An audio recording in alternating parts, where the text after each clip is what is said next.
Mapinduzi. Na kwa utekelezaji huu mzuri wa Chama cha Mapinduzi na ilani yake, kwa hakika tutashinda mechi zote zilizobaki, japokuwa ile mechi moja ya no reform hatutaicheza. Mheshimiwa Waziri, hongera sana kwa kubadilisha sera ya uchukuzi.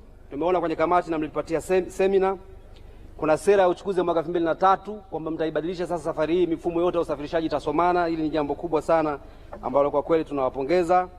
Na wapongeza katika trilioni 2 bilioni 746 milioni 485 mnazoziomba na ulizozisema hapa, 95% inaenda katika bajeti ya maendeleo na 4.5% peke yake ni matumizi ya kawaida. Ukifanya kazi hivi vizuri na kwa bidii, mtaunga mkono kauli ya Dr. Samia Suluhu Hassan ya kwamba tukiwekeza vizuri katika uchukuzi, katika bandari, tutapata nusu ya bajeti ya nchi yetu na tutaje kuumua sana kiuchumi. Nataka kusema kidogo kwenye SGR, TRC, reli na TAZARA. Na Mheshimiwa Mwenyekiti, nikwambie, nilikuwa narudia hotuba za nyuma za wabunge wa mabunge yaliyopita hapa.